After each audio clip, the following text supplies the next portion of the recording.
हाँ प्यारे मित्रों, बहुत बहुत आप सभी का स्वागत है। और ये मित्रों, आज हम लाए आप सभी के लिए ना जून 2012 का प्रश्न पत्र है।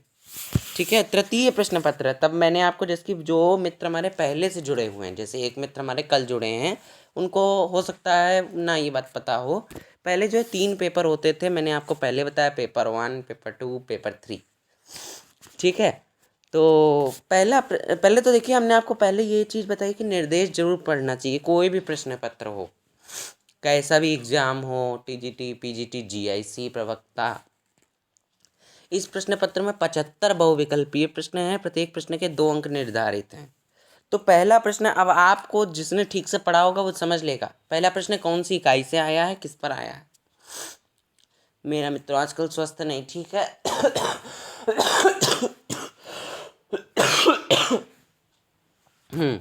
भक्ति काल की पूर्व पीठिका, सिद्ध जैन नाथ साहित्य। पुष्पदंत किस शताब्दी के कवि थे। पुष्पदंत किस शताब्दी के कवि थे। 7वीं शताब्दी, 8वीं शताब्दी, 10वीं शताब्दी, 11वीं शताब्दी। यानी कि ABCD बताइए। कमेंट करिए। अच्छा, तो फिर से लेकिन हम आपको व्याख्या कर देते हैं। फिलहाल तो मित्रों मोस्ट रिपीटेड PYQ है ये वाला। देखिए, जो हम प्रश्न बोल रहे हैं अभी आप नोट कर लीजिए, आने ही आने हैं पेपर में, यही छपकर आएंगे प्रश्न। ठीक है, फेज 2 में जो अभी होगा, फेज 1 की लिस्ट आ चुकी है।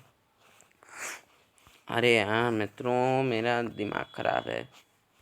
हाँ, एक तो जगनिक की रचना परमाल रासो, जिसका दूसरा नाम है आलाखंड, एक तो वो। दूसरा ये पुष्पदंत किस शताब्दी के कवि थे। अब बाकी जो याद आएगा बताएंगे। हाँ, पुष्पदंत या आविर्भाव 992 ईस्वी शताब्दी में हुआ था। इनका जन्म, पुष्पदंत अपभ्रंश के महाकवि हैं। अब ये भी यहाँ पर से प्रश्न बन सकता है, किस अब मतलब कि ये महाकवि किसके हैं, तो ये अपभ्रंश के हैं। ठीक है, पुष्पदंत अपभ्रंश के हैं। ठीक है, पुष्पदंत को हिंदी का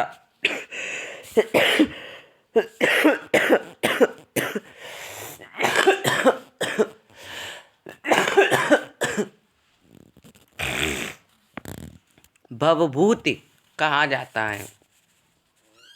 शिव सिंह सेंगर ने पुण्य कवि को भाका का जड़ कहा है। पुष्पदंत की 3 रचनाएं प्रकाश में आ चुकी हैं।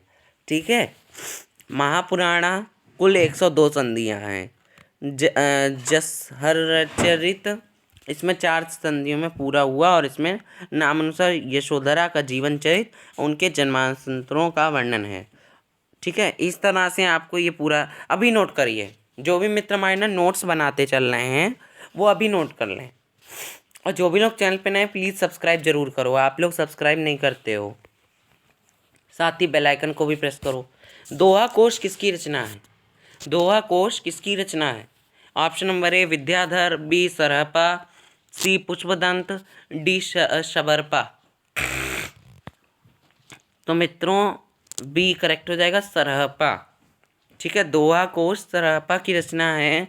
दोहा कोश सरहपा 8वीं शताब्दी के कवि थे। अब देखिए, शताब्दी वाला प्रश्न रिपीट हो रहा है, ये हमने एनालाइज कर लिया इतने से में।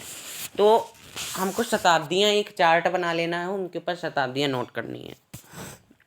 तथा हिंदी के प्रथम कवि की रचना है। सरहपा हिंदी के साथ साथ सिद्धों में भी प्रथम कवि हैं। और शबरपा की प्रमुख रचना चर्यापद है। अब यहाँ पे नोट करिए, जो भी मित्र नोट करते चल रहे हैं जो नोट करें कि शबरपा की प्रमुख रचना चर्यापद है। चर्यापद 5 बार रिपीट करिए। शबरपा की रचना चर्यापद, शबरपा की रचना चर्यापद। 2 बार मैंने करा, 3 बार अब आप करिए। यह एक प्रकार का गीत है जो सामान्यतः अनुष्ठानों के समय गाया जाता है। चर्यापद संध्या भाषा के दृष्टकूट में लिखी गई है। नोट कब क्या होगा, नोट ये जो नीचे दिया गया है, यूथ जरूर लें, यूथ बहुत अच्छा है।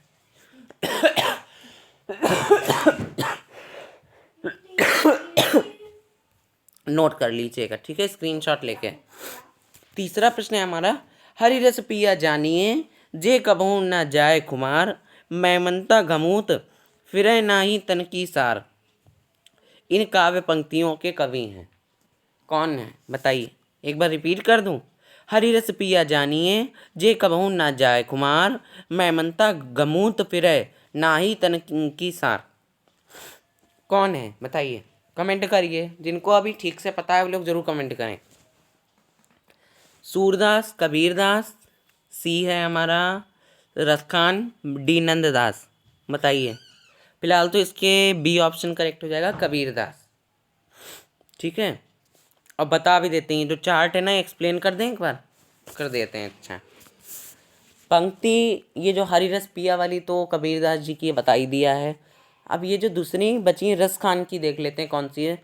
धुरी भरे अति शोभित श्याम जो, वैसी बनी सिर सिर सुंदर चोटी, ये रस खान की है। नंददास की कौन सी है। नव मरकत मणि श्याम कनक मणिगम ब्रजवाला, वृंदावन को रीज मनहु पर पहिराई माला।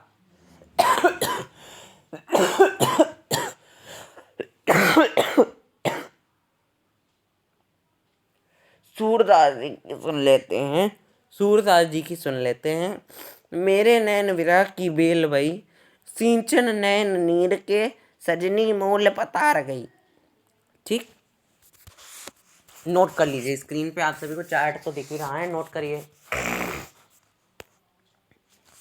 चौथा प्रश्न है हमारा, साहित्य लहरी के रचनाकार कौन है।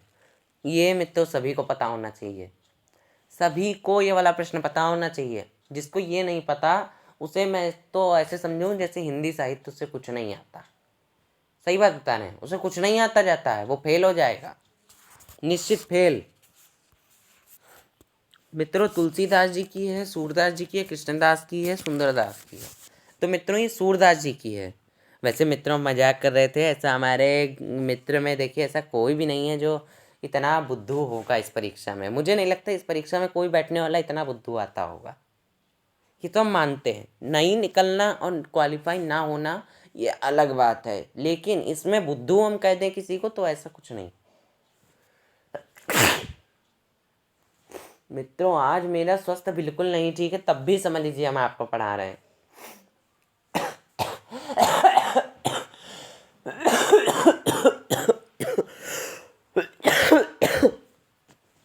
कृष्णदास, सुंदरदास।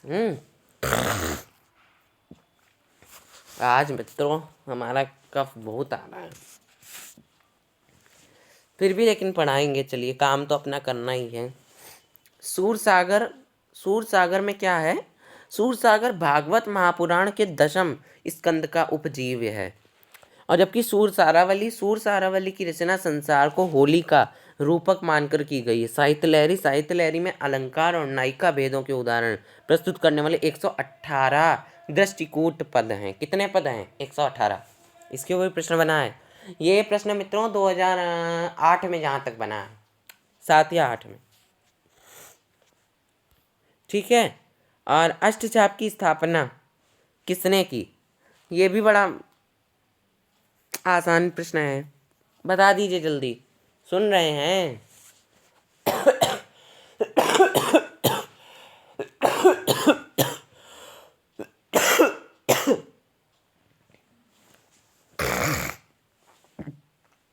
विठलनाथ, वल्लभाचार्य, सूरदास, रामानंद।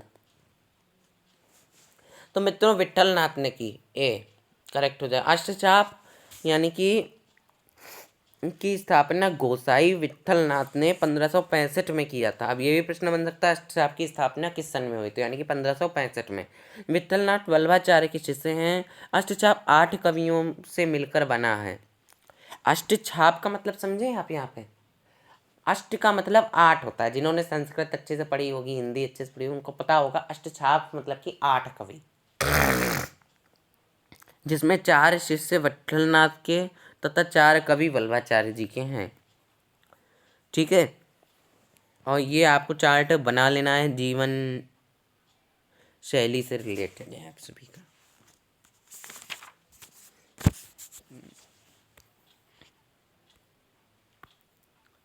गोस्वामी तुलसीदास की अंतिम रचना कौन सी है। अंतिम रचना विनय पत्रिका, दोहावली, हनुमान बाहुक, कवितावली। तो मित्रों हनुमान बाहुक है। मृगावती किसकी रचना है। उस्मान, कुतुबन, जायसी, मंजन। तो मित्रों कुतुबन की है। बी करेक्ट हो जाएगा। और ये जरूर, ये हम पॉज करके अभी लिख लीजिए या तो स्क्रीनशॉट ले लीजिए। 8वां, निम्नलिखित काव्योक्ति तुलसी की रचना से है। श्रुति सम्मन हरिभक्ति पथ संयुत विरति विवेक। रामचरितमानस की है, कवितावली की है, विनय पत्रिका की है, गीतावली की है।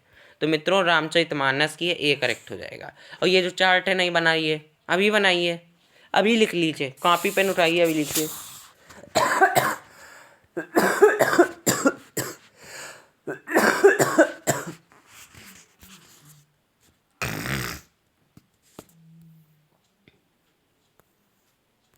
चंडी चरित्र किसकी रचना है? अब मित्रों अब आप समझ लीजिए कितने प्रश्न पे हैं, 9वें प्रश्न पे हैं। कितना प्रश्न आ रहा है रचनाओं के ऊपर? मुश्किल से आपको 9 दूनी 18, 18 से 20 नंबर, वो भी आगे भी कम से कम 30-40 नंबर आप लोगों को रचनाओं का मिलेगा। कितना बहुत बड़ी बात है मित्रों। तो 30-40 नंबर अगर आप चाहते हो गेन करना, 40 में से लगभग 35 नंबर, तो आपको रचनाएं एक चार्ट पे जरूर लिखनी पड़ेंगी। हर इकाई 5 की रचनाएं आज लिख ली, इकाई 10 की लिख ली, या इतना डिसाइड कर लीजिए इकाई 1 से लेकर 5 रिवाइज करेंगे आज, या इकाई 5 को पूरा दिन पढ़ लिया, उसकी रचनाएं, कवियों का जीवन काल, समय। गुरु गोविंद सिंह भूषण लाल कवि सूदन। तो मित्रों गुरु गोविंद सिंह जी की चंडी चरित्र रचना गुरु गोविंद सिंह जी की है। ये चार्ट बना लीजिए, या बताइए एक्सप्लेन कर दूं, एक्सप्लेन कर दे।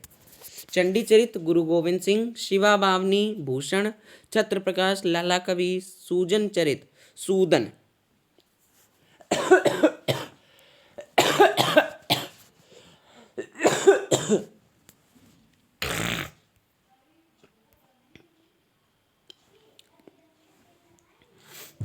काव्य की रीति सीखी, सुकुबीन सो देखी सुनी बहुलोक की बातें इस काव्योक्ति के कवि हैं। और हाँ, दूसरा प्रश्न किस पे ज़्यादा बन रहा है? काव्योक्ति। केशवदास, मतिराम, पद्माकर या भिखारी दास? तो मित्रों डी, भिखारी दास। देव कवि की रचना है श्रृंगार निर्णय, भाव विलास, रसराज, काव्य निर्णय। तो मित्रों डी, भाव विलास। शब्द शक्ति के विषय में निम्नलिखित कथन किसका है? शब्द शक्ति के विषय में निम्नलिखित कथन किसका है? अविधा उत्तम काव्य है, मध्य लक्षणाहीन, अधम व्यंजना रस विरस, उल्टी कहत नवीन। केशवदास, भिखारीदास, देवकवि, चिंतामणि? तो मित्रों देवकवि का है। अविधा उत्तम काव्य है, मध्य लक्षणाहीन, व्यंजना रस विरस, उल्टी कहत नवीन। ये मित्रों देवकवि का है। और ये चार्ट बनाइए, बनाइए चार्ट, अभी बना लिया होगा, हम ऐसा उम्मीद करते हैं। मित्रों मुझे जुकाम ऐसा लग रहा है, आप लोग बस बेस्ट विशेष, वो क्या बोलते हैं, तब आप लोगों का मुझे याद नहीं आ रहा शब्द, आप लोग मतलब कि अपना दुआ करें, मतलब कि बेस्ट विशेष। हाँ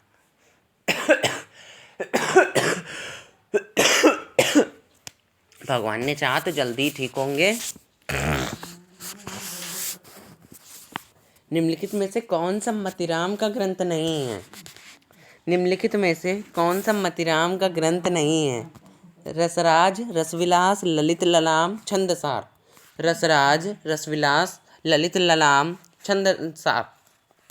तो मित्रों बताना चाहेंगे वैसे हम आपको, फूल मंजरी, लक्षण श्रृंगार, साहित्य सार, रसराज, ललित ललाम, सतसई, अलंकार पंचाशिका, व्रत कौमुदी आदि रचनाएं मतिराम की हैं। कौन कौन सी हैं? लिखिए, अभी पेन उठा के लिखिए। लक्षण श्रृंगार, साहित्य सार, फूल मंजरी, रसराज, ललित ललाम, सतसई, अलंकार पंचाशिका, व्रत कौमुदी। तो इतनी हो गई मतिराम की। और रसविलास, छंद विचार, पिंगल, डिंगल पिंगल जानते हैं आप लोग? श्रृंगार मंजरी, कविकुल कल्पतरु हैं, कृष्णचरित, काव्य विवेक, काव्य प्रकाश, कवित्व विचार आदि चिंतामणि की रचनाएं हैं। अच्छा मित्रों आप लोग मुझे कमेंट करिए कितने लोगों ने रामचंद्र शुक्ल की किताब पढ़ी है? कितने लोगों ने 2 भागों में विभाजित है उनकी किताब, 2 या 3 भागों में? तो बताइए।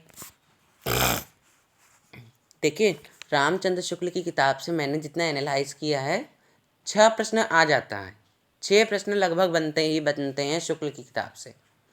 निम्नलिखित में से कौन रीति मुक्त कवि नहीं है? ये भी प्रश्न बड़ा इम्पॉर्टेंट है। मुझे इस समय याद नहीं आ रहा, मैंने किसी प्रैक्टिस सेट में इसे पढ़ाया है। बोधा, ठाकुर, आलम, पद्माकर। पद्माकर है, ये मुझे भी याद था। ठीक है, बता देते हैं आपको कॉन्सेप्ट जिन बच्चों का क्लियर नहीं है। ठीक है, बोधा, ठाकुर, घनानंद, द्विजदेव, शेख आलम आदि रीतिकाल के रीति मुक्त काव्यधारा के कवि हैं। केशवदास, सेनापति, जसवंत सिंह, मतिराम देव, भिखारीदास, पद्माकर आदि रीतिकाल के रीतिबद्ध काव्यधारा के कवि हैं, जबकि बिहारी रीतिकाल के रीति सिद्ध काव्यधारा कवि हैं।